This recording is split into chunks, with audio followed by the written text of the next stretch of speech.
Imagine करो एक phone जिसे कभी भी चार्ज ही नहीं करना पड़े, एक रिमोट या घड़ी जिसका सेल कभी भी बदलने की जरूरत ही ना पड़े, और एक कैमरा जो आपके बेस्ट मोमेंट्स को कैप्चर करते वक्त बीच में ही अपना दम ना तोड़ दे। वेल, गेस व्हाट, अगले 4 से 5 सालों में ये एक्चुअली पॉसिबल हो सकता है। एक चाइनीज कंपनी है Beijing beta volt new energy technology limited करके, उन्होंने एक ऐसी न्यूक्लियर पावर्ड बैटरी बनाई है जो है तो किसी सिक्के जितनी छोटी, लेकिन वंस मैन्युफैक्चर्ड वो बिना किसी चार्जिंग या मेंटेनेंस के अगले 50 सालों तक आपके डिवाइसेस को चार्ज रख सकती है। बस हाल ही में ही वर्ल्ड न्यूक्लियर एसोसिएशन ने भी इसे अपने ऑफिशियल लिंक्डइन हैंडल पर प्रमोट किया था। Looking at which Beijing Betavolt people are positive, वो साल 2025 तक इन न्यूक्लियर पावर्ड बैटरीज को मार्केट में उतारना शुरू भी कर देंगे। अब ये काम कैसे करता है? वेल, इसमें निकल का एक रेडियो एक्टिव आइसोटोप निकल 63 होता है, जिसे 2 सिंथेटिकली मेड डायमंड लेयर्स के बीच में प्लेस किया जाता है। सो जब ये निकल 63 डीके होता है, रेडियो एक्टिव डीके, और हाई एनर्जी बीटा पार्टिकल्स या सिंपली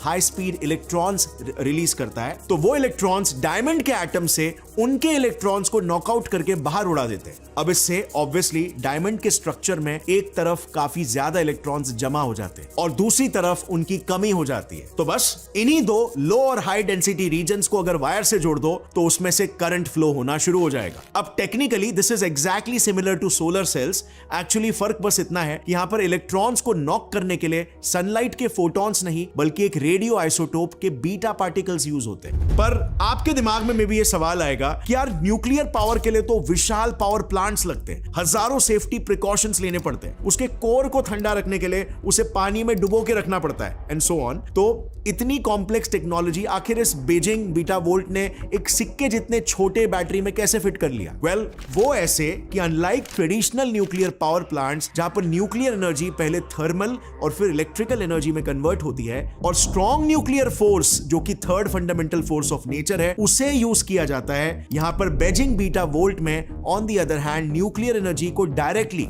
इलेक्ट्रिकल एनर्जी में कन्वर्ट किया जा रहा है और वीक न्यूक्लियर फोर्स जो कि fourth fundamental force of nature है उससे पावर किया जा रहा है इन बैटरीज को, and hence these batteries are very small.